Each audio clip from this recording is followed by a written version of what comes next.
بسم اللہ الرحمن الرحیم۔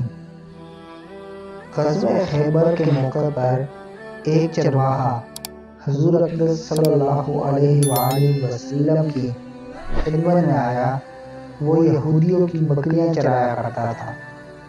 اس چرواہے نے جب دیکھا کہ خیبر سے باہر مسلمانوں کا لشکر پڑاؤ ڈالے ہوئے ہے، اس کے دل میں خیال آیا کہ میں جا کر ان سے ملاقات کروں اور دیکھوں کہ یہ مسلمان کیا کہتے ہیں اور کیا کرتے ہیں۔ چنانچہ بکریاں چراتا ہوا مسلمانوں کے لشکر میں پہنچا اور ان سے پوچھا کہ تمہارے سردار کہاں ہیں؟ صحابہ کرام نے بتایا کہ ہمارے سردار حضور صلی اللہ علیہ وآلہ وسلم اس خیمے کے اندر ہیں۔ پہلے تو اس چرواہے کو ان کی باتوں پر یقین نہیں آیا۔ اس نے سوچا کہ اتنے بڑے سردار ایک معمولی سے خیمے کے اندر کیسے بیٹھ سکتے ہیں۔ اس کے ذہن میں یہ تھا کہ جب آپ اتنے بڑے بادشاہ ہیں تو بہت ہی شان و شوکت اور ٹھاٹ باٹ کے ساتھ رہتے ہوں گے، لیکن وہاں تو کھجور کے پتوں کی چٹائی سے بنا ہوا خیمہ تھا۔ خیر، وہ اس خیمے کے اندر آپ سے ملاقات کے لیے داخل ہوا اور آپ سے ملاقات کی اور پوچھا کہ آپ کیا پیغام لے کر آئے ہیں اور کس بات کی دعوت دیتے ہیں۔ حضور اقدس صلی اللہ علیہ وآلہ وسلم نے اس کے سامنے اسلام اور ایمان کی دعوت رکھی اور اسلام کا پیغام دیا۔ اس نے پوچھا کہ اگر میں اسلام کی دعوت قبول کر لوں تو میرا کیا انجام ہوگا اور کیا رتبہ ہوگا۔ حضور اقدس صلی اللہ علیہ وآلہ وسلم نے فرمایا کہ اسلام لانے کے بعد تم ہمارے بھائی بن جاؤ گے اور ہم تمہیں گلے سے لگائیں گے۔ اس چرواہے نے کہا کہ آپ مجھ سے مذاق کر رہے ہیں۔ میں کہاں اور آپ کہاں؟ میں ایک معمولی سا چرواہا ہوں اور میں ایک سیاہ فام انسان ہوں۔ میرے بدن سے بدبو آ رہی ہے۔ ایسی حالت میں آپ مجھے کیسے گلے سے لگائیں گے؟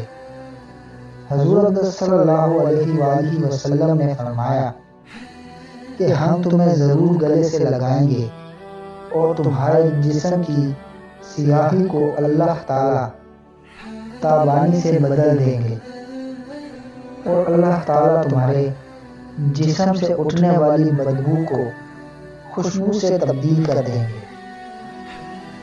یہ باتیں سن کر وہ فوراً مسلمان ہو گیا۔ پھر حضور اقدس صلی اللہ علیہ وآلہ وسلم سے پوچھا کہ یا رسول اللہ، اب میں کیا کروں؟ آپ نے فرمایا کہ تم ایسے وقت پر ایمان لائے ہو کہ نہ تو اس وقت کسی نماز کا وقت ہے کہ تم سے نماز پڑھواؤں اور نہ ہی روزہ کا زمانہ ہے کہ تم سے روزے رکھواؤں۔ زکوٰۃ تم پر فرض نہیں۔ اس وقت تو صرف ایک ہی عبادت ہو رہی ہے جو تلواروں کی چھاؤں میں انجام دی جا رہی ہے، وہ ہے جہاد فی سبیل اللہ۔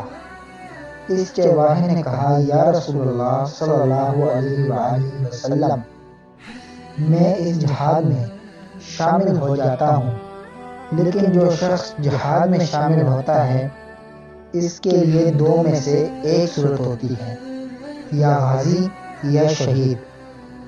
تو اگر میں اس جہاد میں شہید ہو جاؤں تو آپ میری کوئی ضمانت لیجیے۔ حضور اقدس صلی اللہ علیہ وآلہ وسلم نے فرمایا کہ میں اس بات کی ضمانت لیتا ہوں کہ اگر تم اس جہاد میں شہید ہو گئے تو اللہ تعالیٰ تمہیں جنت میں پہنچا دیں گے اور تمہارے جسم کی بدبو کو خوشبو سے تبدیل فرما دیں گے اور تمہارے چہرے کی سیاہی کو سفیدی میں تبدیل فرما دیں گے۔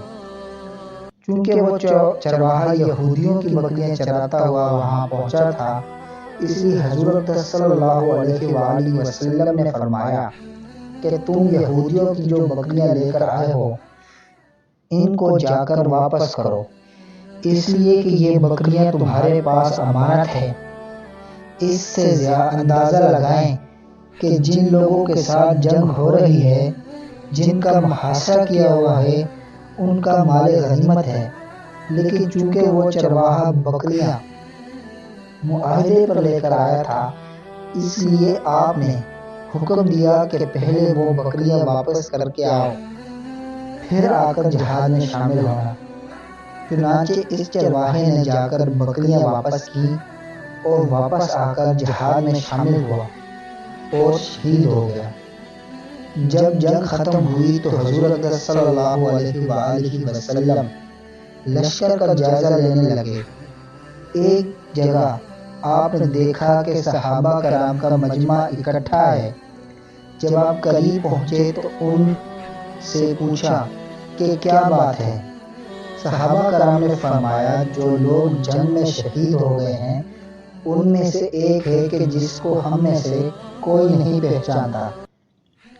آپ نے فرمایا کہ تم اس شخص کو نہیں پہچانتے مگر میں اس شخص کو پہچانتا ہوں، یہ ایک چرواہا ہے اور یہ وہ عجیب و غریب بندہ ہے جس نے اللہ کی راہ میں ایک بھی سجدہ نہیں کیا، اور میں اس بات کی گواہی دیتا ہوں کہ اللہ تعالیٰ نے اس کو سیدھا جنت الفردوس میں پہنچا دیا ہے، اور میری آنکھیں دیکھ رہی ہیں کہ ملائکہ اس کو غسل دے رہے ہیں اور اس کی سیاہی سفیدی میں تبدیل ہو گئی ہے اور اس کی بدبو خوشبو سے تبدیل ہو گئی ہے۔